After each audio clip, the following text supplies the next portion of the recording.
Baptiste, tu peux nous envoyer donc la vidéo pour ouvrir cette. Hier, un mec m'a dit, je te Facebook, tu me poques, on se googleise, tu me zoomes. Et dis donc, t'as vu comment tu me parles? Tu crois que je te vois pas venir, hein? Hein? Si, là, tu me fesses. On se poque, goulou goulou, gougelou, et regarde mon zoom. Dis donc, je ne suis pas une fille facile, moi. Hein? Une vision numérique en blue jean. Alors, excuse-moi, ça fait perpète qu'on dit plus blue jean, hein, éventuellement slim. Puis en plus, je m'habille quand même comme je veux, hein, que je sache. Non mais tu vas pas me demander si je fais du drive ou de la livraison à domicile pendant qu'on y est. Gouja, va.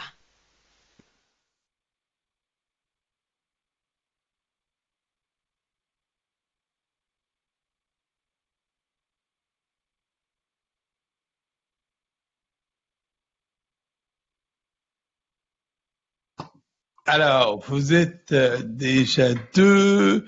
Il y a Véronique Bru qui arrive. Euh, on va avoir une Je suis table là. ronde sur les mutations et le virage des drives et de la livraison. On en a beaucoup parlé. C'est quelque chose qui s'est révélé vraiment pendant sanitaire qu'on a vécu.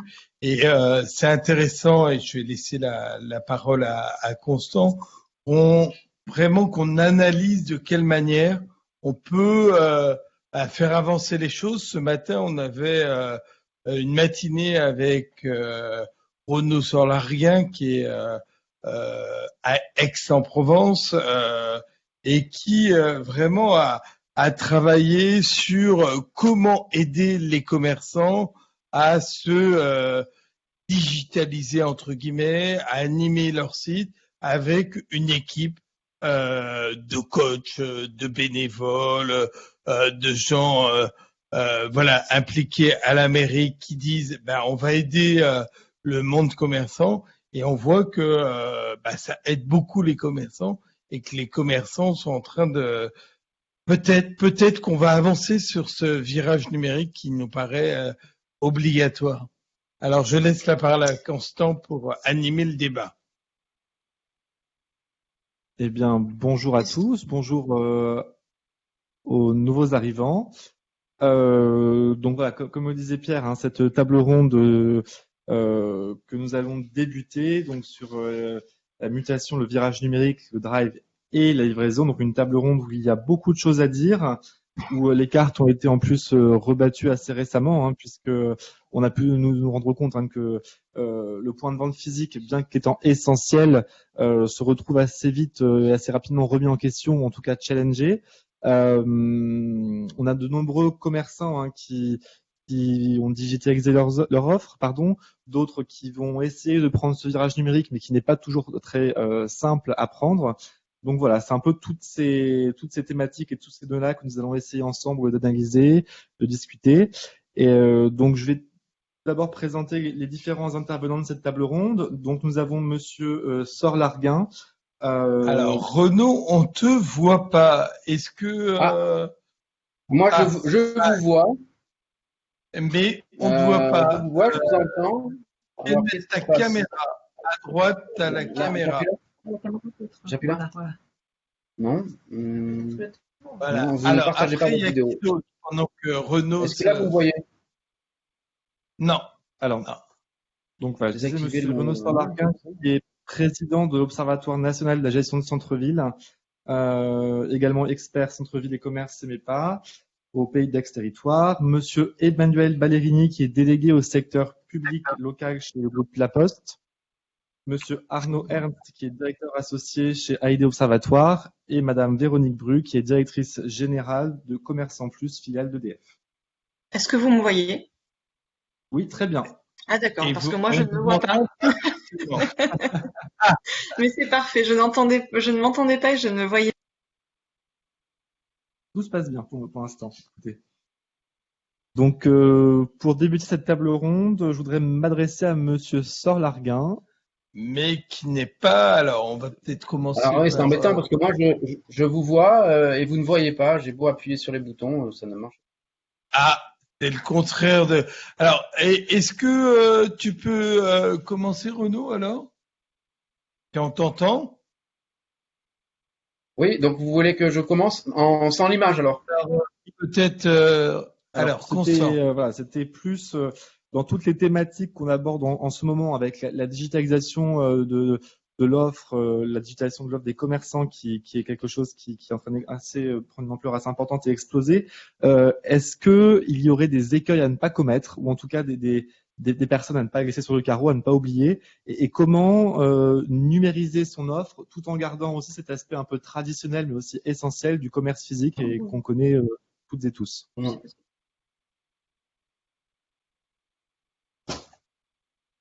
Est-ce que vous me voyez là? Non, mais c'est pas grave. On t'entend très bien. Désolé, hein, ça marchait très bien ce matin pour l'atelier. Constant, juste, j'ai pas entendu la dernière question, si vous voulez bien la répéter. Du coup, j'étais en train de trafiquer mes boutons. Non, c'était juste voilà, c'était dans la période qu'on connaît un peu en ce moment avec je disais la digitalisation de l'offre et de l'offre de nombreux commerçants. Est-ce qu'il y a des écueils à ne pas commettre dans ce processus de digitalisation, des personnes à ne pas oublier non plus dans ce processus puisque ce n'est pas évident pour tout le monde d'accéder au numérique et comment digitaliser et numériser l'offre sans pour autant remettre complètement en question le commerce physique traditionnel qu'on connaît et, comme je disais, qui est assez essentiel et qu'on connaît toutes et tous. Voilà, c'était ma question. Alors, oui, je vois 3 écueils à éviter dans cet élan formidable que l'on a tous vu pendant cette période de confinement vers la digitalisation de nos commerces. On savait que c'était une voie intéressante et en tout cas pour bon nombre de commerçants indispensables pour rivaliser face au développement des géants du web. Pour autant, on savait aussi qu'il y avait pas mal de réticences du côté des commerçants traditionnels. Et là, depuis 2 mois, les freins ont été levés, les freins techniques, les freins culturels. Tout le monde a essayé de faire feu de tout bois pour essayer de s'en sortir, faire quelques points de chiffres. Donc ça a eu cette vertu, cette période, c'est vraiment de dynamiser, de relancer les commerces et leur créativité, pour ceux en tout cas qui en avaient la capacité. Voilà. Par contre, 3 écueils. Le premier, c'est un écueil, en effet, vous l'évoquiez, Constance, c'est celui d'oublier une partie des publics, parce que finalement ceux qui sont les plus à l'aise avec ces sujets sont les commerçants plus modernes, les franchisés, les plus jeunes. Donc c'est sûr que dans des réunions, des associations de commerçants, ils sont assez leaders et il est assez facile de les convaincre d'aller dans ce sens-là. D'ailleurs, on a souvent observé que finalement, il y en avait beaucoup qui avaient déjà leur propre site ou alors leur compte Facebook, Instagram, etc. On a été assez agréablement surpris du niveau réel, en fait, de l'économie digitale du territoire. Mais il y a beaucoup de gens qui sont sur le côté, des artisans qui n'ont pas le temps, des commerçants plus anciens qui ne savent pas s'y prendre, etc., etc. Donc, c'est important d'avoir beaucoup de pédagogie. J'en parlais ce matin lors de l'atelier que l'on a animé avec donc il y avait Histoire entre autres hein, et puis donc avec vous, avec Pierre Creuset. Donc la formation est un élément très important dans la formation et le coaching, la pédagogie, l'accompagnement, très important dans notre sujet. Hein. C'est comme si on était quelque part un petit peu un franchiseur et que les indépendants étaient nos franchisés et que notre marque, c'est la marque du territoire et qu'on doit vraiment faire avec eux un travail d'accompagnement, sans quoi juste une plateforme transversale, aussi belle soit-elle, une marketplace, appelons-la comme on veut, avec toutes les fonctions du monde, si les commerçants n'y vont pas, ne se l'approprient pas, ne mettent pas leurs horaires, leurs photos, etc., etc., évidemment, ça sera une coquille vide. Les gens iront une fois, peut-être 2 fois, puis seront déçus, ils reviendront plus jamais. Donc, il est très, très, très important de considérer cet écueil-là possible. C'est pas parce qu'on a fait un très beau cahier des charges, une belle consultation, qu'on a pris une très bonne société, qu'on a une très belle plateforme au plan du contenant, que tout va fonctionner comme on veut et qu'on va aller récupérer des ventes qui s'évadaient vers les géants du web. Non, il faut vraiment se dire qu'on est dans un monde physique, que le canal digital est un canal complémentaire, un canal plutôt d'évasion aujourd'hui, et qu'on va essayer d'en faire un canal de création de chiffres, d'affaires, de complément, un canal d'incrément, et qu'on a affaire à des publics qui sont plutôt des indépendants, parfois réticents, et que sans considérer ce travail d'approche un par un, de pédagogie, il faut quasiment tenir le crayon, animer les pages avec lui pendant quelques jours, quelques semaines, voire quelques mois. Si on ne fait pas ce travail-là, évidemment, ça ne marche pas. Ça, c'est un écueil énorme parce que le travail est beaucoup plus gros que celui de la constitution du contenant. Le contenu, l'élément de contenu, l'enjeu de contenu est plus important qu'un enjeu de contenant. Le contenant, vous avez des dizaines d'entreprises qui proposent des solutions web pour faire des plateformes communes, collectives. Mais par contre, trouver la solution pour le contenu, c'est-à-dire des équipes, des fonctionnaires, des techniciens, des consultants, des bénévoles qui viennent vous aider pour accompagner les commerçants indépendants dans la constitution de leur espace web, ça c'est un vrai sujet. Donc, on n'a pas la solution forcément. Sur Aix-en-Provence, on a testé quelque chose qui marche très bien.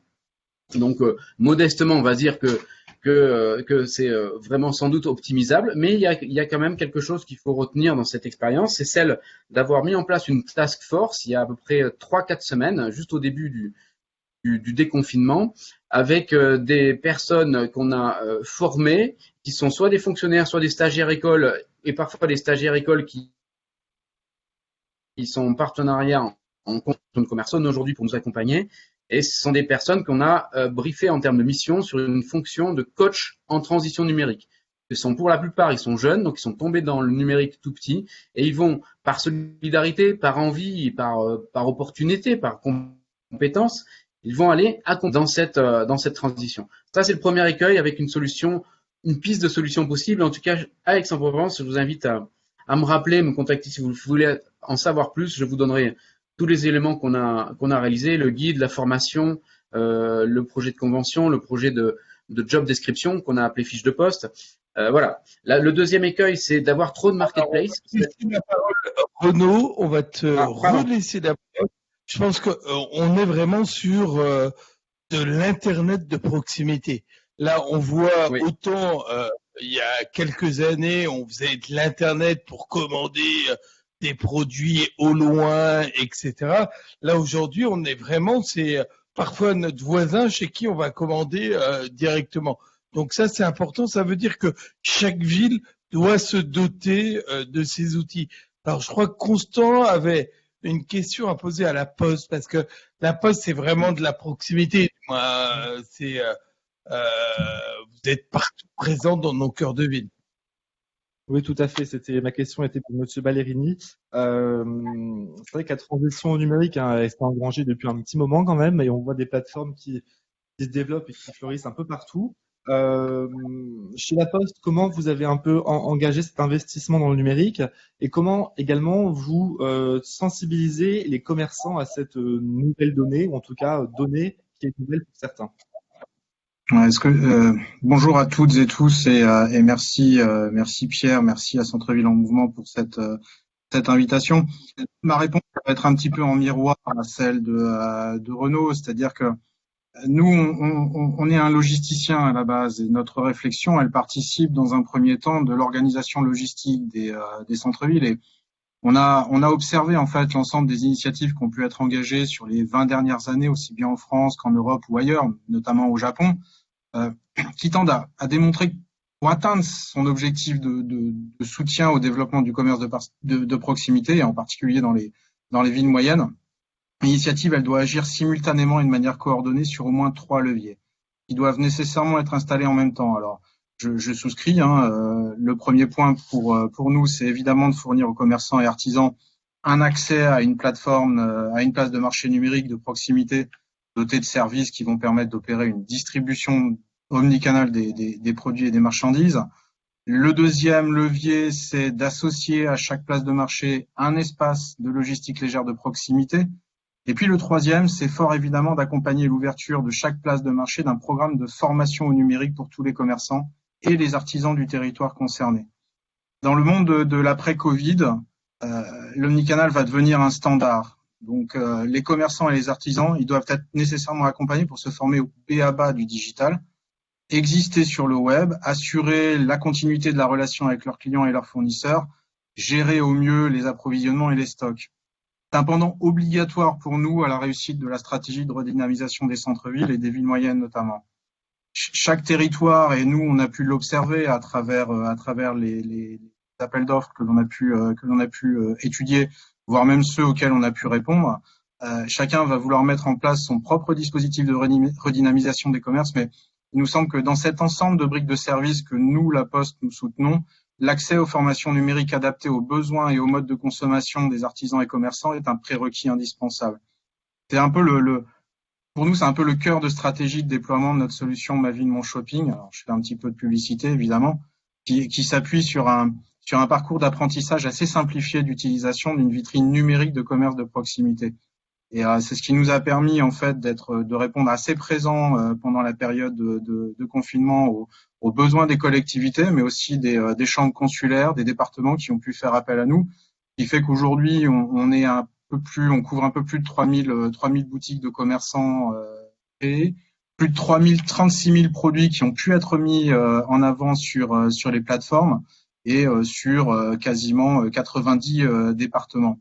Et c'est notre devoir derrière de nous dire la mise en place, la mise en route, le déploiement d'une vitrine commerçant doit tenir compte de ce processus nécessaire d'acculturation des commerçants. Et si on a pu constater par le passé une vraie réticence des collectivités à accompagner ce modèle mixte à destination des commerçants et artisans de leur territoire, je pense que force est de constater que le besoin de formation numérique devient la norme dans les besoins qui sont exprimés, qui participent de l'animation du dynamisme d'un territoire. Cependant, il ne faut pas être dupe de certaines réalités. C'est un petit peu en miroir de ce que disait Renaud. L'artisan et le commerçant, ils se traitent pas forcément de la même manière qu'un employé lambda, jeune, qui arrive dans une franchise. D'une part, les contraintes, elles sont plus fortes en termes de disponibilité que parfois dans sa volonté d'opérer ce que beaucoup peuvent ressentir comme une vraie révolution.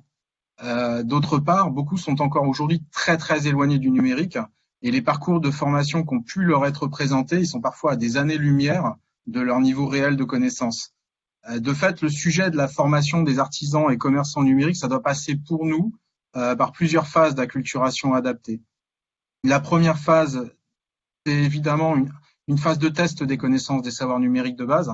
Alors ça peut correspondre je vais refaire du placement de produits, mais à l'application Super Cléa numérique que nous avons fait émerger durant la période de confinement et nous avons construit avec nos partenaires AFPA et DigiSchool, jusqu'à une phase d'acquisition de connaissances de base et de certification qui vont correspondre à une vraie valorisation des personnes dans leur démarche, parce que il peut y avoir un gap à franchir et pour nous, en fait, cette logique de certification, c'est un petit peu le label qu'on attribue aussi à un commerçant qui a, en ce moment, et plus que jamais besoin de reconnaissance. Et puis, on est convaincu que les modes de formation numérique, ils doivent s'adapter à leur réalité, à ce qu'ils vivent dans le quotidien, et de fait, présenter sous forme de modules très opérationnels, répondant à la révolution numérique qu'ils vivent depuis quelques années. On peut commencer par exemple, je vais citer un exemple comme ça, la maîtrise de la caisse connectée. Depuis 2018, il y a une obligation de disposer d'une caisse connectée. Je suis quasiment certain que tous ne maîtrisent pas tous les paramètres de cette caisse connectée. Et ceci dans une approche qui va mixer à la fois le distanciel, parce que je pense qu'il faut avoir conscience de ça. Dans les logiques des organismes de formation, le distanciel va devenir la norme. Et puis, c'est ce qui permet aussi de tenir compte de la problématique de la disponibilité et de l'intérêt pour des sessions courtes. L'idée, c'est quoi? L'idée, c'est de se dire, finalement, je démarre une formation entre deux clients, j'ai 20 minutes de battement. Au bout des 20 minutes, il faut que je puisse me consacrer à mon client. Et ben, sur cette période de 20 minutes, il faut que mon commerçant, il puisse en profiter justement pour accéder à la formation. Et donc, quand je parlais de mix, le distanciel et puis le présentiel.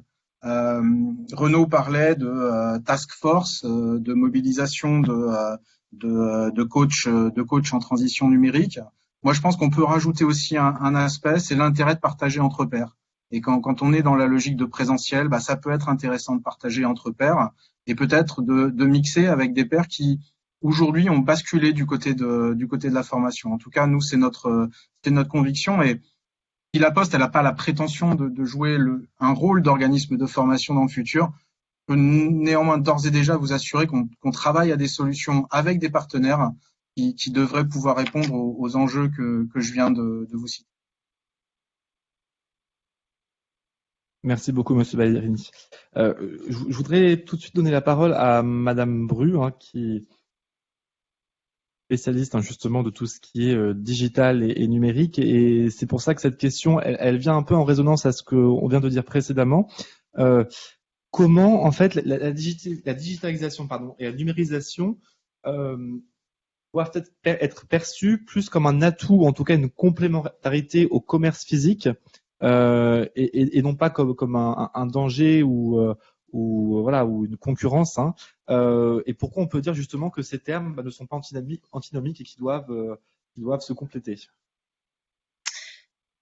Oui, bonjour à tous.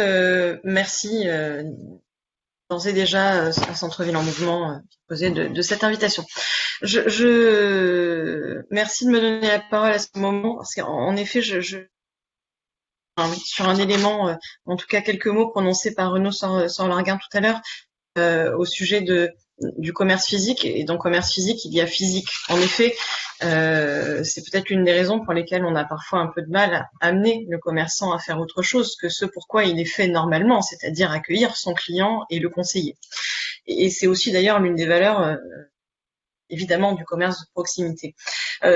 Chez Commerçant Plus, on a à un moment dans notre histoire, nous nous sommes tournés beaucoup vers le consommateur. Le consommateur, que veut-il en fait? Quelle est l'expérience dont il a envie dans son centre-ville? Au-delà de la problématique du digital, au-delà de la manière dont le commerçant lui-même se comporte vis-à-vis du digital. Et le consommateur nous dit de manière assez régulière finalement et assez stable au cours du temps dans les enquêtes ou les lieux dans lesquels nous sommes présents, il nous dit moi j'aime beaucoup aller physiquement dans mes commerces. J'aime aussi évidemment de temps à autre pouvoir accéder à un certain nombre de services, et on l'a vu pendant le Covid, la livraison en était un. J'aime aussi que mon commerçant s'adresse à moi. Je me fiche un peu de la manière dont il le fait, même à la limite.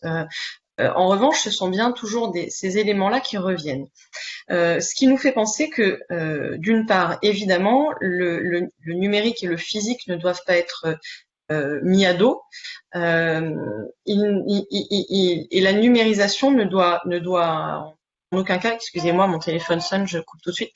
La numérisation ne doit en aucun cas remplacer le contact physique que le consommateur a avec son commerçant.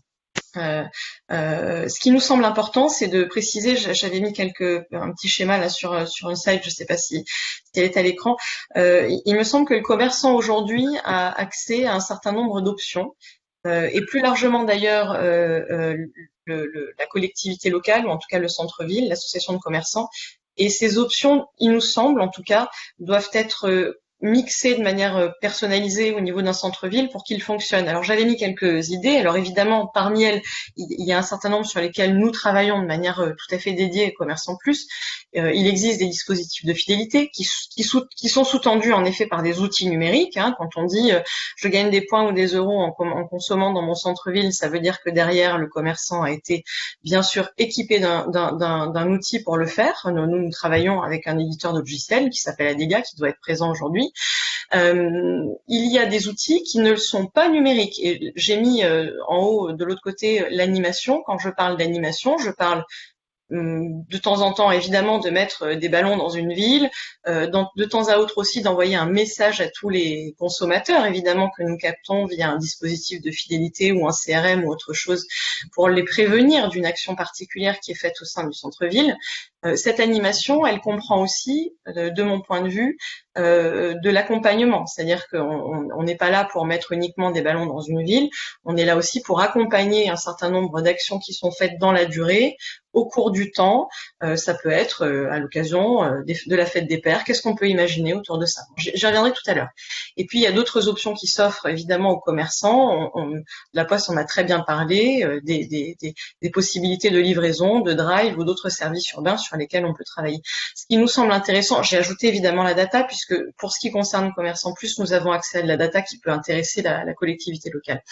Ce qui me semble intéressant, en tout cas ce que nous essayons de faire sur un certain nombre de territoires, c'est de mixer ces options. Et c'est la raison pour laquelle votre question m'intéresse.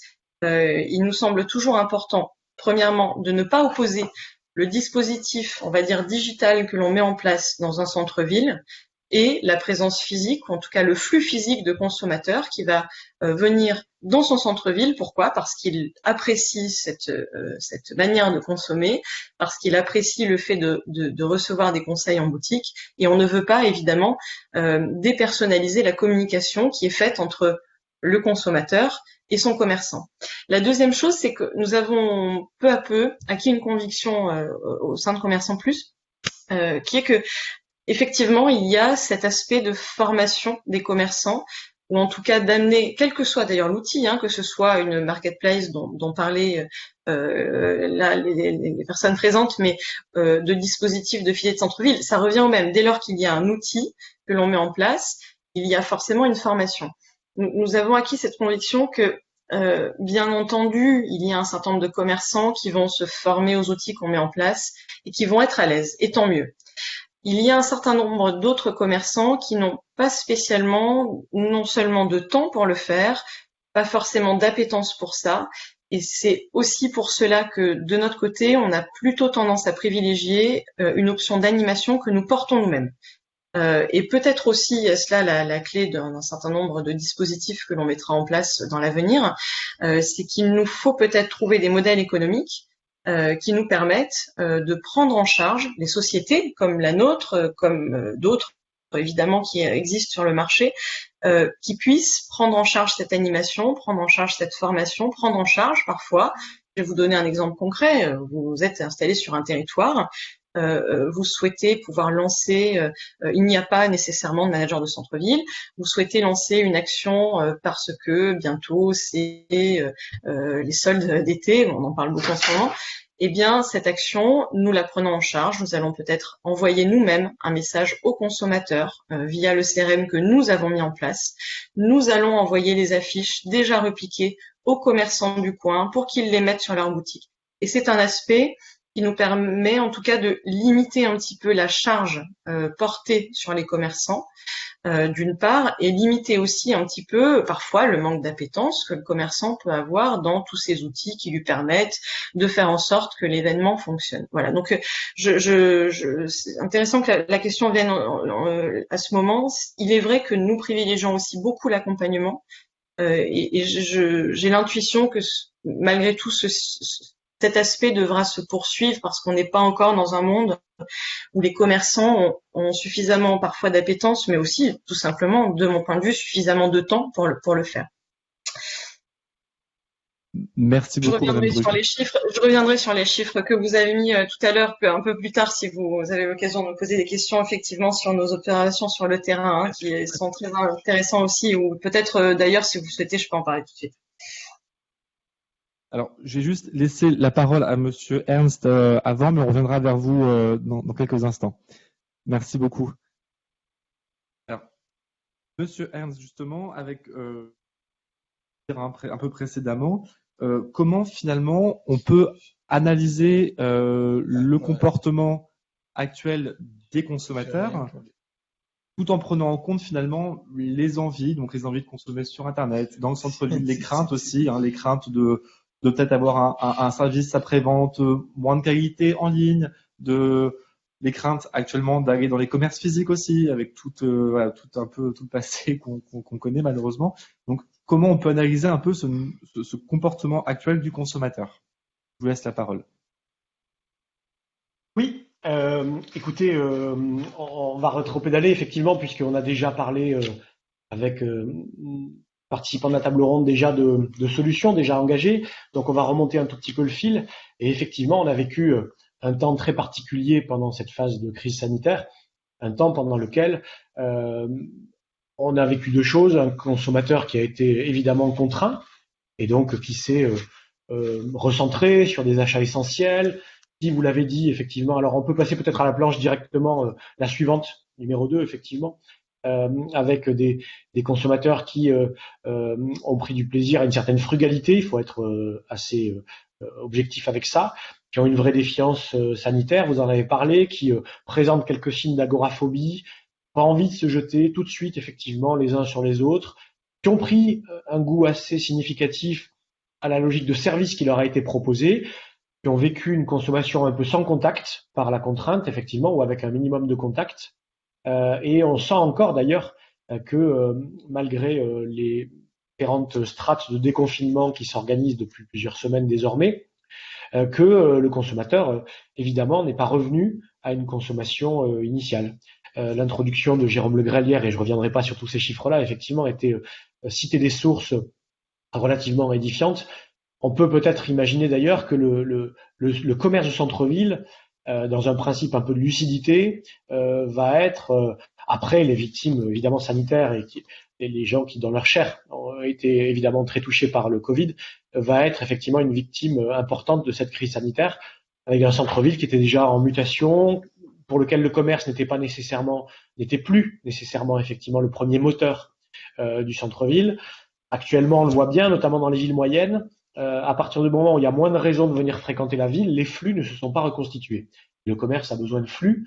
Le commerce physique, effectivement, a besoin de flux de piétons et de visiteurs dans ces centres-villes.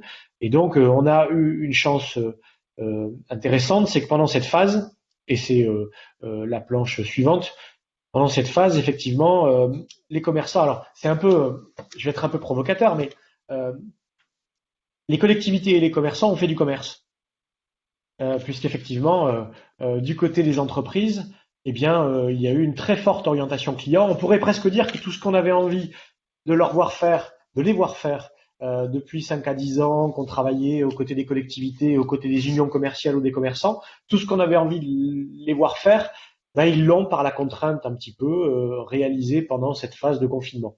Une très forte orientation client, une personnalisation de la relation, l'adaptation des horaires d'ouverture, aller chercher et apporter des services aux clients où qu'il soit. Et effectivement, il était chez lui en l'occurrence, donc il a fallu adapter les services, mutualiser des livraisons, remobiliser le collectif, les unions commerciales qui étaient dans certains cas en perte de vitesse significative dans beaucoup de territoires, se sont remobilisés, se sont réactivés dans certains cas, ont mis en œuvre un certain nombre de dispositifs de logistique partagés, de plateformes, de mise en relation, de places de marché, etc., etc.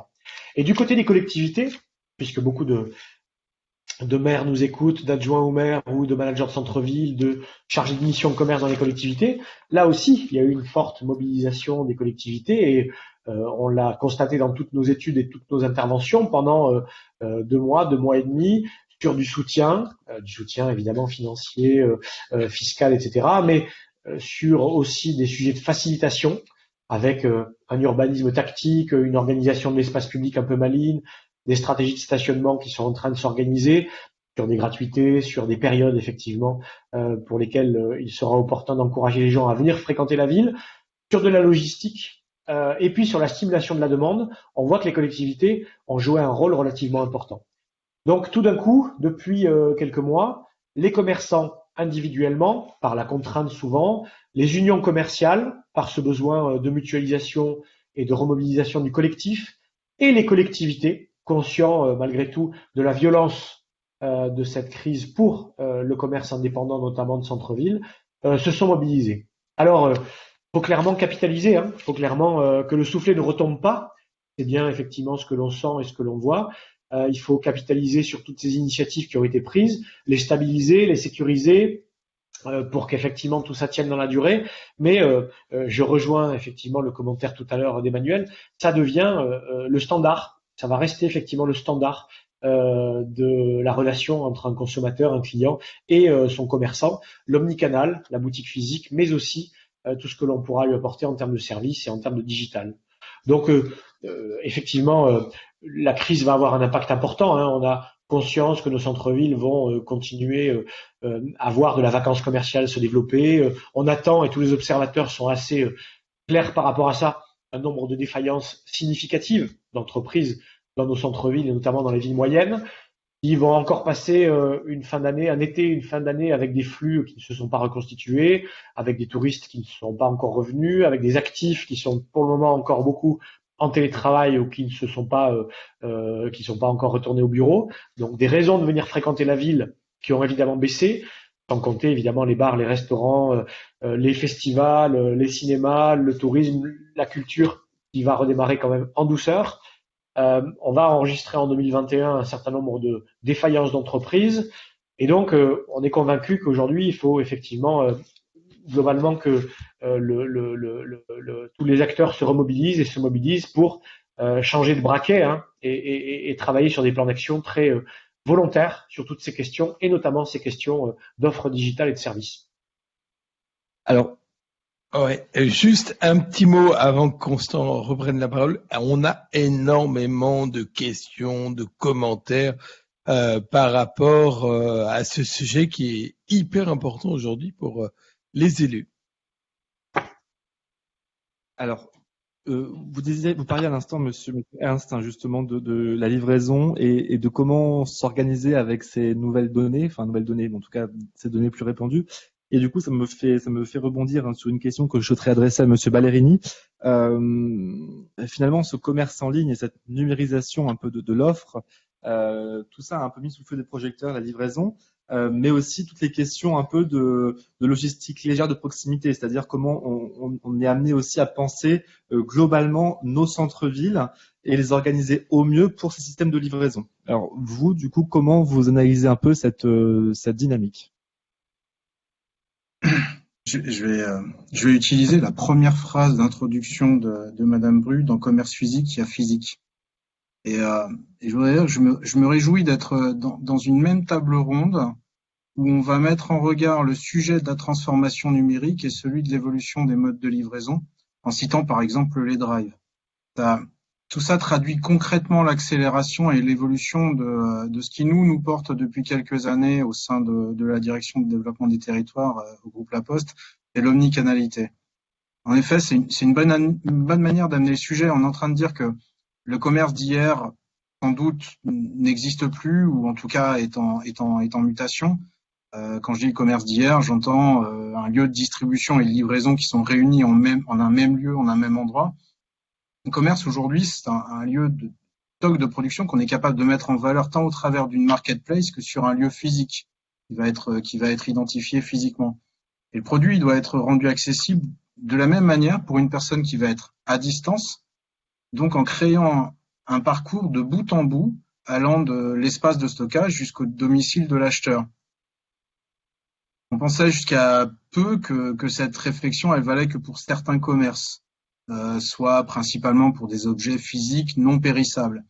Avec la crise Covid que nous venons de vivre, cette réalité, elle est vraie pour beaucoup de commerces. Pas tous, évidemment. On peut penser, on peut trouver comme exemple l'importance de la convivialité qu'on va retrouver au sein d'un café-restaurant et qu'on ne peut pas matérialiser autrement qu'en présentiel. Je peux pas l'imaginer. Et ça, quelque part, ça répond justement dans commerce physique, il y a physique. Mais l'omnicanal devient pour nous la règle pour tous les commerces, en bien ou en mal pour les animateurs de centre-ville, mais principalement pour le bienfait des consommateurs et qui permet aux commerçants d'exister autrement que par sa boutique, sa façade physique. Pour nous, à La Poste, on aborde ce sujet comme un service qu'on doit rendre possible partout, pour tous les territoires et les citoyens, et de bout en bout de la chaîne de valeur. Si nous sommes convaincus de l'intérêt des citoyens pour le commerce de proximité, encore faut-il le rendre accessible, y compris dans des situations contraintes. Et c'est un des enseignements de la crise que l'on vient de vivre. C'est que sans doute énormément de commerçants n'étaient pas prêts à évoluer, en tout cas à ce stade, vers l'omnicanal, et seuls ceux qui avaient anticipé les logiques de livraison en J+, en H+, en sont sortis sans trop de dommages. En tout cas, c'est principalement le retour que l'on obtient de la part de nos clients. Notre rôle est donc de rendre l'omnicanal possible, en apportant tous les services liés à une marketplace. Je parlais tout à l'heure de Ma Vie, Mon Shopping. Évidemment, des lieux de stockage mutualisés, de la livraison, du micro-local jusqu'à des mécanismes de livraison à l'international, ainsi que des solutions de portage, qui sont les accessoires nécessaires aux activités contraintes telles la restauration, où on a pu le vivre au quotidien, le portage de médicaments à domicile. Puis l'omnicanal, c'est une chance pour la redynamisation d'une centre-ville parce qu'il va prévoir que l'on puisse passer et accéder aux services ou aux biens en se rendant au commerce ou en se faisant livrer. Or, nous connaissons l'encombrement des centres-villes également les aspirations nouvelles ou récentes des citoyens à vivre dans un univers qui va être plus protecteur de leur santé. Je fais juste un petit rappel. Hein. Statistiquement, par an, on compte 48 000 morts en France liées à la pollution à l'air. Et la pollution à l'air, elle tue plus que l'alcool. Et on sent bien dans les retours de population ce besoin de jouir d'une qualité de l'air plus saine et d'être dans un environnement plus sain. Mais être et vivre dans un environnement plus sain, donc hors des métropoles principalement, ça nécessite évidemment pour beaucoup d'avoir le sentiment de renoncer à certains services. Aussi, si l'omnicanal doit devenir la règle de demain, il convient de pas l'impulser n'importe comment. On va pas déverser des dizaines de vélos cargo demain dans les centres-villes pour régler le sujet, mais il conviendra d'être respectueux de l'environnement quant à l'assurance d'une distribution en mode doux et maîtrisé. D'où, pour nous, l'importance de réfléchir au déploiement de flottes décarbonées, de véhicules plus légers, conduisant à des emplois responsables et respectueux de l'environnement et des hommes. Et puis au-delà de l'omnicanal et du respect de l'environnement, et pour que ce modèle soit durable, on doit réfléchir à ne pas déposséder à terme les artisans et les commerçants de leur fonds de commerce. Je m'explique parce que nous, on considère que c'est un point central à retenir de la vague de dérégulation qu'on a pu constater sur le secteur de la livraison et qui s'accentue. Si l'opérateur de la plateforme, la marketplace, utilise les données clients pour construire un ou plusieurs modèles alternatifs, comment on peut demain assurer la pérennité des commerçants et des artisans dans leur business? Je vais vous citer un exemple en l'espèce, c'est l'arrivée d'Amazon Restaurant à Londres, qui a eu pour effet direct la fermeture de 30% des restaurants dans la capitale britannique. C'est une réflexion à mettre en miroir en plus avec la décision fin 2019 du même Amazon Restaurant de cesser ses activités d'offre de livraison de produits alimentaires et de restauration sur Londres. La stratégie d'Uber, elle est tout à fait comparable. En conclusion, on ne peut pas s'en remettre à la première plateforme venue sans avoir regardé au préalable les conditions dans lesquelles elle opère. Et ça, c'est l'importance de la collectivité en la matière. Il est vital qu'un groupe comme La Poste porte ce message, mais s'engage également à respecter la propriété de la donnée client, qui reste celle de l'artisan ou du commerçant ou de la TPE, PME, qui va faire appel soit à notre marketplace, soit à nos services de livraison. Je pense par exemple à la flotte de coursiers de Stuart. Très bien, et Emmanuel, très bien. C'est une bonne transition parce que on a organisé à Aix il y a un an les premiers états généraux de la gestion de centre-ville et on a diffusé. AID a été vraiment très contributeur avec ça parce qu'on avait fait des auditions avec plusieurs entreprises qui travaillent sur les datas et on s'est aperçu que les datas sont hyper importantes, très importantes pour aider les maires à prendre les bonnes décisions ou se dire dans telle rue de la ville, il y a beaucoup de passants et puis il y a moins de passants tel jour, tel autre jour, voilà où on tourne pas vraiment à droite, même si on le veut quand on est à pied.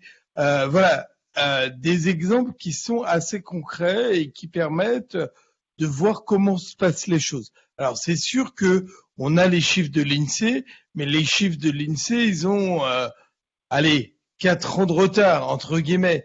Donc, je sais que on vous donnera la parole tout à l'heure, Emmanuel, mais vous avez vraiment des actions très concrètes, notamment pour mesurer le nombre de commerces vacants dans les centres-villes grâce aux ORT, donc qui sont la surface qu'on délimite, la délimitation de l'hyper-centre-ville, et ça nous permet de savoir combien il y a vraiment de commerces vacants parce que il y a des chiffres qui tournent mais qui sont effarants. Tout le monde donne.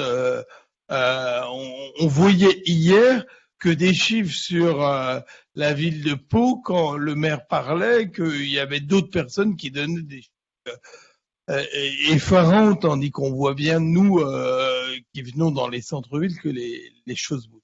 Donc voilà, donc moi ce que j'aimerais, c'est peut-être, on laissera la parole à Renaud à la fin, parce que c'est lui qui nous a aidé à organiser ces états généraux, mais peut-être que Constant, on peut parler de ça, parce que je pense que c'est important. Par exemple, Commerce Plus et puis AID qui a été, allez, on commence par AID parce que ils ont été très présents et ils nous ont beaucoup aidés sur les datas, sur le document qu'on a remis. Alors, est-ce que... Alors, vous m'entendez? J'avais un doute. En live, hein. En live sans filet, Constant. On est en live, super. Il y a des aléas, mais bon, écoutez, c'est aussi tout faire du live. Non, c'était juste pour rebondir un peu sur ce que disait Pierre avec les datas, justement. Comment en fait on peut réussir et ça je sais pas s'il y a une bonne réponse ou pas, mais à généraliser entre guillemets l'accès aux data et en tout cas la connaissance aux data. On sait bien sûr que ça a un coût, hein, ça a un coût humain. C'est aussi quelque chose qui prend du temps, comme on l'a dit, mais finalement il y a aussi une question de sensibilité et de sensibilisation. Et comment on va pouvoir sensibiliser des commerçants à justement monter dans le train, hein, et à faire cette transition. Alors, est-ce qu'il y a une question de père qui peut aussi conseiller, qui peut être un peu un mentor? Voilà, Bon, la question des données, elle est stratégique, si vous m'entendez, et elle est plus négociable. C'est-à-dire qu'aujourd'hui, on peut plus continuer à porter des stratégies de dynamisation de centre-ville, des politiques publiques très ambitieuses. L'État a lancé des politiques publiques via le biais d'Action Cœur de Ville, de Petites Villes de demain par la suite, et puis en pressant effectivement que d'autres dispositifs arrivent pour soutenir le commerce de proximité. On ne peut plus aujourd'hui accompagner des politiques publiques sans avoir les outils de mesure de la performance de ces politiques publiques. Donc c'est très clair, il faut aujourd'hui aux collectivités un certain nombre d'indicateurs pour monitorer la performance de leur centre-ville, comme la performance de leur ville en général, et de monitorer effectivement la performance des politiques publiques. Je vous donne un exemple. Si on fait effectivement le pendant avec un objet organisé de commerce qui est un centre commercial, il n'y a qu'une seule chose qui a de la valeur dans un centre commercial, c'est le footfall, c'est-à-dire la fréquentation du centre commercial. C'est tout simplement, et le bailleur, via son représentant qui gère le centre commercial, n'a qu'une chose à vendre s'il veut encaisser des loyers, c'est du footfall. Combien de personnes rentrent dans le centre commercial, combien de personnes en sortent et combien de temps on les garde dans le centre commercial. Ce seul indicateur-là, il a une valeur colossale puisque c'est l'indicateur qui permet au bailleur de retirer des loyers. Si le commerçant est pas bon et s'il n'arrive pas à faire rentrer dans sa boutique tous les gens que le bailleur ou que le gestionnaire de centre commercial met dans la galerie, c'est un autre problème. C'est le problème du commerçant. Et donc dans nos villes, on a quand même globalement le même sujet. Est-ce qu'effectivement on arrive à objectiver? Tout à l'heure, on parlait des flux dans les centres-villes. Renaud à Aix pourra nous parler des initiatives qu'il a pu prendre pour mettre aussi sous monitoring sa ville, mais pas que sa ville, les différentes zones de chalandise aussi qui peuvent être fréquentées par les habitants de sa ville, et ça c'est passionnant. Et je vous donne un dernier exemple, le monde du tourisme. Le monde du tourisme a réussi à mobiliser effectivement les entreprises autour d'un certain nombre d'indicateurs communs. Alors certes, par la taxe, par le fait de pouvoir effectivement ensemble décider de plans d'action que cofinancent les acteurs économiques via effectivement la taxe que collectent effectivement les offices de tourisme notamment. Mais régulièrement, le monde du tourisme arrive avec les hôteliers, les restaurateurs, les lieux touristiques, à partager des indicateurs très précis de vitalité, de taux d'occupation, de nombre de fréquentations.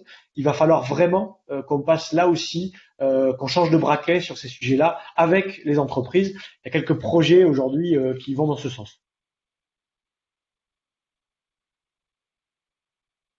Oui, très bien, merci beaucoup. Et justement, là, je vais m'adresser à Madame Bru. Donc, ces datas peuvent aussi, bien sûr, servir à tirer en tout cas des grandes hypothèses, hein, comme vous disiez, Monsieur Ernst, savoir combien de personnes entrent dans le centre commercial ou dans telle ou telle boutique. Mais justement, Bon, là, je fais un petit retour en arrière puisque je reviens un peu à la période qu'on vient de traverser. Mais comment les flux de consommation, les flux de consommateurs qu'il y a eu avant, pendant et après la période de confinement, déconfinement, comment nous pouvons analyser tout cela et qu'est-ce que ça dit un peu en fait de l'état d'esprit avec lequel les consommateurs consomment aujourd'hui? Oui, merci effectivement. Alors je vais tout de suite vous présenter quelques chiffres qui n'ont pas évidemment la même vocation que mes collègues d'AID qui sont évidemment beaucoup plus terrain. Hein, pour ce qui nous concerne, nous regardons très spécifiquement les endroits, les territoires sur lesquels nous sommes installés, sur lesquels nous avons des dispositifs de fidélité de centre-ville. Donc évidemment, nous sommes moins génériques que ce que peut produire bien sûr une société comme AID. Néanmoins, ces éléments très très pratiques nous permettent d'adapter un certain nombre d'actions. Juste avant ça, je voulais rebondir sur un petit élément très bien situé par la Poste tout à l'heure. On parlait de décarbonation et ça me paraissait tout à fait intéressant. Commerce en plus et moi, nous appartenons au groupe EDF. Nous sommes très évidemment, c'est l'une des raisons d'être, c'est la raison d'être du groupe aussi, la décarbonation de l'énergie dans la société. Et ça me paraît tout à fait intéressant, en effet, cette réflexion sur la flotte. Alors, je n'y connais rien pour ma part, mais en tout cas, la réflexion est tout à fait intéressante et nous allons, me semble-t-il, effectivement dans le même sens, même si nous n'avons pas les mêmes approches, ou en tout cas des approches complémentaires. Alors, en ce qui concerne les chiffres, si je peux avoir la planche avec les quelques graphes, ça serait encore mieux. Je ne sais pas si c'est possible. Je vais vous parler de quelques éléments captés et via différents outils. Voilà, merci beaucoup. Cette première planche, elle capte des flux piétons dans des endroits où nous sommes installés, donc des endroits où nous avons des systèmes de fidélité collective dont l'objectif est évidemment, pour le coup, de faire venir les consommateurs dans les centres-villes. C'est bien notre objectif, c'est ce que nous portons en priorité, c'est bien d'inciter le consommateur à venir via tout un set, on va dire, de possibilités ou d'animations. Ce qu'on constate, c'est que dans les territoires où nous sommes installés, eh bien, la première chose, c'est que le confinement a été très très bien respecté, puisque vous voyez l'espèce d'encéphalogramme plat au milieu. Avant la crise, nous avions un niveau de consommation avec des pics les week-ends, et puis pendant la crise, nous avons observé quelque chose de très plat. Ce qui est tout à fait normal. Et puis, discours d'Emmanuel Macron, on commence à voir quelques petits indices de reprise jusqu'au moment où le déconfinement a eu lieu et où la reprise a été portée. Alors, et pour ce qui nous concerne même, nous sommes allés sur des niveaux de consommation un peu supérieurs et nous avons lancé un certain nombre d'actions de communication dans les centres-villes où nous sommes, peuvent expliquer un certain rebond même plus important que celui observé avant la crise, et puis c'est aussi probablement lié à l'envie d'un certain nombre de consommateurs de revenir dans le centre-ville. Donc c'est une illustration aussi de la manière dont effectivement on peut utiliser les outils dont parlait Arnaud Ernst tout à l'heure. Un deuxième élément intéressant, si on peut passer à la page suivante. Alors là, élément que nous avons capté d'une manière un petit peu différente en réalisant des enquêtes dans les endroits également où nous sommes implantés. Et nous avons posé des questions très simples aux consommateurs en leur disant, bien, concrètement, qu'est-ce qui vous fera revenir dans le centre-ville? Parmi les éléments de réponse, il y a toujours en tête, et ça n'a pas changé, d'ailleurs, la crise n'a pas eu d'effet là-dessus, les mesures d'amélioration du pouvoir d'achat. En gros, qu'est-ce que vous faites pour que nous puissions revenir ou nous soyons incités à revenir dans les commerces de proximité? Et sans surprise également, un item que nous n'avions jamais vu avant, évidemment, le respect des règles d'hygiène à 44%. L'élément d'ailleurs qui est, un petit peu caché, je ne sais pas pourquoi, c'est l'élément de livraison, donc qui arrive en 3e position dorénavant, et c'est bien effectivement une option qui nous paraît intéressante. Alors d'ailleurs, sur un système de fidélité, on imagine même peut-être un jour pouvoir payer avec des euros cagnotés par ailleurs sur une carte, payer une livraison, c'est-à-dire que c'est une option intéressante pour un consommateur qui vient en centre-ville et qui par ailleurs a envie de se faire livrer son panier de légumes le week-end. Donc ça pourrait être des éléments aussi auxquels on réfléchit. En tout cas, ça vient bien aussi également en bonne position des possibilités de livraison ou de drive dans les enquêtes que nous avons menées. Le dernier point, et qui là est issu d'un élément alors encore plus terrain que les deux autres peut-être, puisque ce sont là des données que nous tirons des dispositifs de fidélité que nous avons en cours en ce moment. Nous avons observé la manière dont la consommation dans les centres-villes dans lesquels nous sommes présents, ce sont des villes moyennes, hein. Il n'y a pas de grandes métropoles, ou en tout cas simplement des quartiers. Donc ce sont toujours vraiment des endroits de proximité. Nous avons observé évidemment, puisque nous avons quelque part une forme de tour de contrôle, ou en tout cas d'observation, la manière dont la consommation se déformait au cours du temps. On s'est aperçu que pendant le confinement, sans surprise évidemment, vous allez me dire, le panier d'achat moyen dans des supermarchés de proximité qui sont des surfaces de moins de 2500 mètres carrés, hein, donc ce ne sont pas les très grands supermarchés qu'on observe autour des grandes métropoles. Ces paniers moyens ont augmenté, à peu près 130 € en moyenne, et une fois par semaine. Donc une fréquence très régulière, évidemment, avec des paniers élevés. Et un bon succès de magasins de producteurs que nous avions dans le scope, avec notamment des mises en place d'endroits sur lesquels les maraîchers locaux pouvaient distribuer. Pour le moment, ce que je dois dire aussi, c'est que dans les dispositifs que nous avons, nous n'avons pas assez de recul pour se dire est-ce que cette tendance va se poursuivre. Malgré tout, après le confinement, on observe déjà un certain nombre de déformations, de nouveau, de la manière dont les clients, les nôtres, dans les territoires où nous sommes, dont ils consomment. La première chose, c'est que là encore, on observe, et je l'ai dit juste avant, dans les enquêtes quantitatives que nous avons faites, ça se retrouve aussi dans les dispositifs de fidélité que nous portons, les consommateurs cherchent du pouvoir d'achat, clairement. Et je vais vous raconter une anecdote qui nous a paru intéressante. Nous avons dans un territoire de Savoie un dispositif en cours dans une petite ville, et il y a un Leclerc positionné juste en sortie de la ville qui participe également au dispositif que nous avons mis en place. Donc les clients peuvent cagnotter chez eux.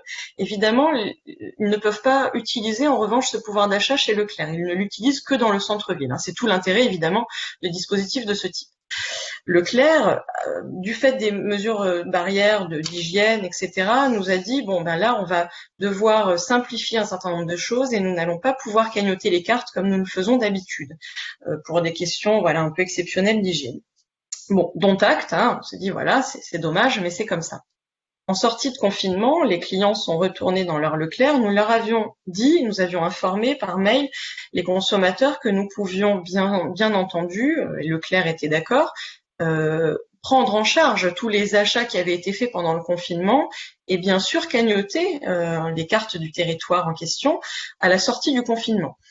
Sans espoir, malgré tout, de voir réellement les consommateurs revenir avec tout un tas de tickets de caisse. Ce que nous observons avec un peu de surprise et beaucoup d'intérêt, c'est que les consommateurs sont revenus.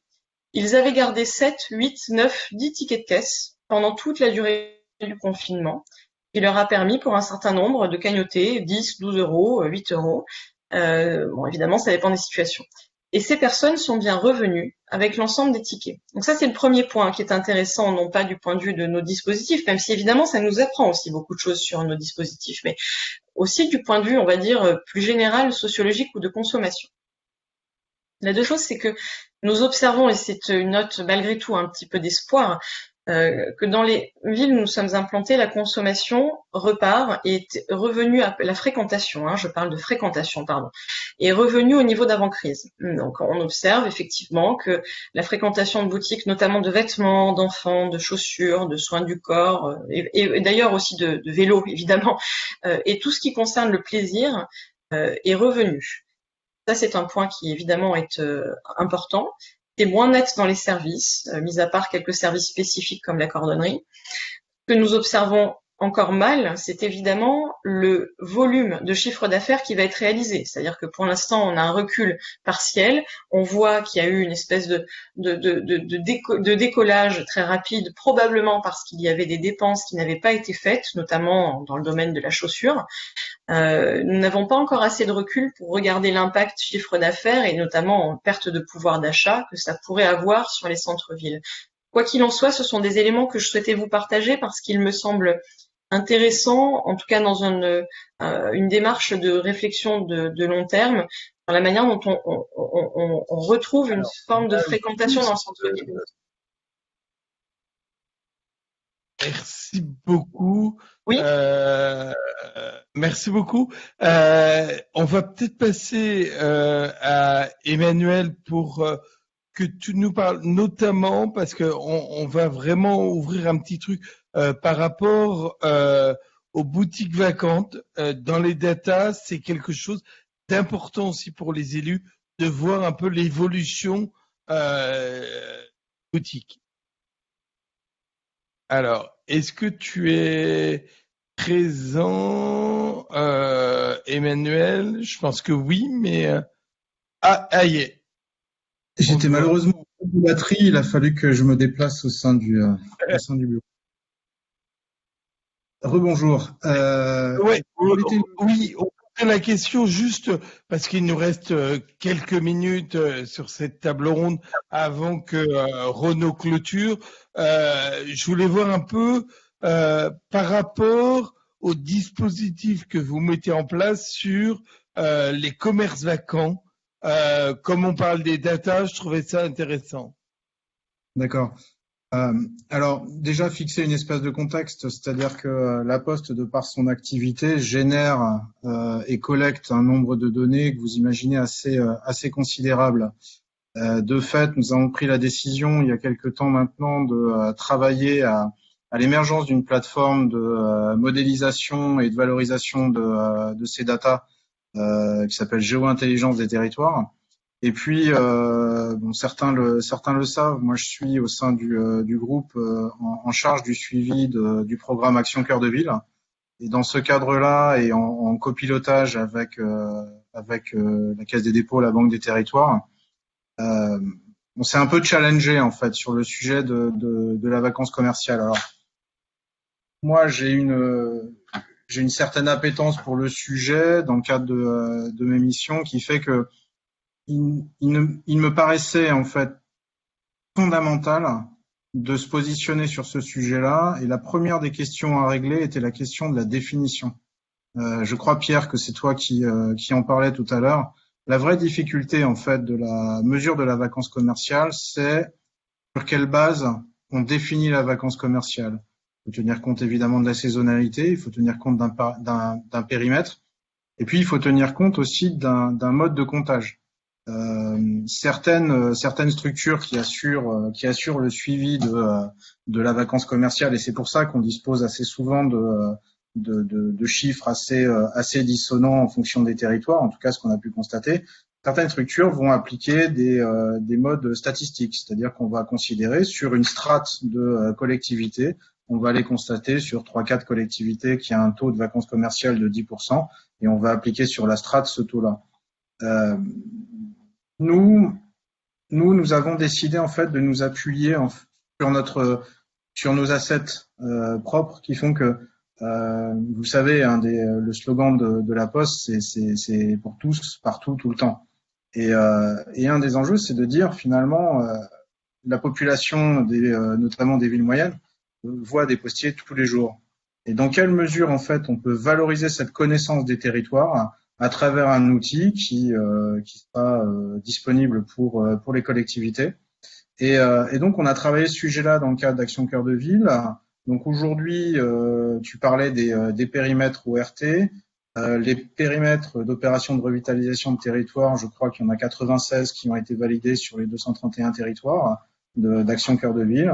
Mais on s'est engagé au travers de notre outil Géo-intelligence de territoire de tous les couvrir, de manière à pouvoir offrir aux territoires qui le souhaitent un taux de vacances acceptable et surtout mesurable.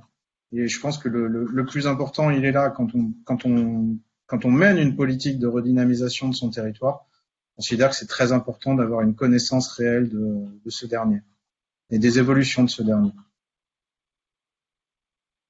Parfait, merci beaucoup. C'était très intéressant. Alors Renaud, alors comme on ne te voit pas, est-ce que tu es toujours là, mon cher Renaud? Alors Tu n'as peut-être pas le son. Si, tu as le son.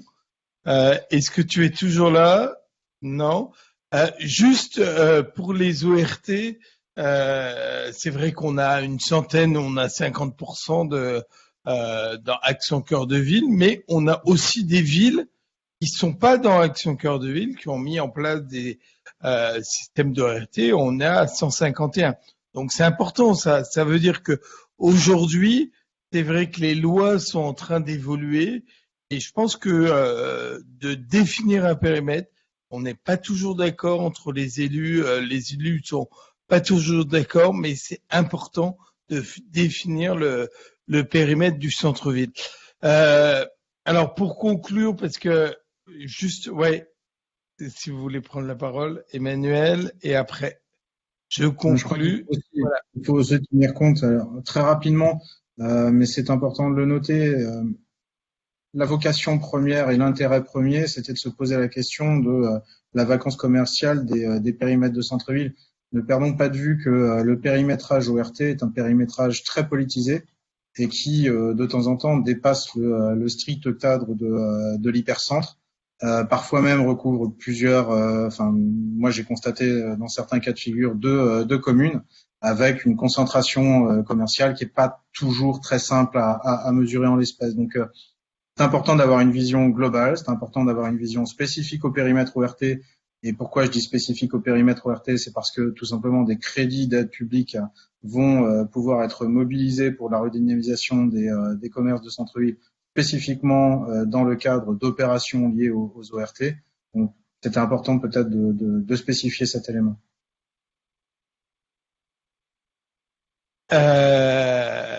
Merci. Ces deux tables rondes étaient absolument passionnantes. Vous dire que demain, nous avons encore des rendez-vous. Demain, il va y avoir une partie qui va être un atelier. Non, on est mercredi seulement, on n'est pas jeudi. Demain. On va voir. Donc, un atelier. Alors ça, c'est pour le réseau. Il faut savoir qu'on a 643 collectivités qui sont membres d'un réseau qui s'appelle le réseau des centres-villes durables et de l'innovation, que Alban Réal, notre directrice des opérations, anime. Et on est en train de refaire toute notre plateforme d'échange, de partage, et le site Centre-Ville en Mouvement va être refondé complètement. Voilà. Donc, on aura de 10h30 à midi 15, toute une présentation et du site et de comment fonctionne le réseau. Donc, tout le monde peut se connecter évidemment et de voir quels sont les avantages d'être membre d'un réseau. Et puis, on va avoir l'après-midi pour les 15e assises nationales du centre-ville, quelque chose de passionnant, qui est la culture en centre-ville, et puis l'identité du cœur de ville, les animations. On sait qu'aujourd'hui, on n'a plus le droit au regroupement de personnes. Qu'est-ce qu'on peut faire? Comment on peut le faire? Je crois que vraiment c'est intéressant. Puis on a le président de la région Grand Est, on a Cécile L, la maire d'Avignon, tout le monde connaît le festival d'Avignon, on a Sylvie Robert qui est sénatrice et maire adjointe de Rennes, qui est une ville très importante pour les jeunes étudiants, qui fait beaucoup de choses pour la culture. Voilà. Et puis on a évidemment le membre du bureau, le maire de Reims, sera Arnaud Robinet présent également. Et puis, en fin de journée, donc de 16h à 17h, on aura une table ronde aussi passionnante sur le manager de centre-ville, son rôle, ses fonctions, la formation qu'on a mis en place avec l'université de Caen. Donc, plein de choses intéressantes. Donc, à demain matin, 10h30 pour ceux qui veulent, à 15h pour les assises nationales du centre-ville. Et puis, on finit avec le petit clip qu'on a lancé au début de votre intervention. Au revoir.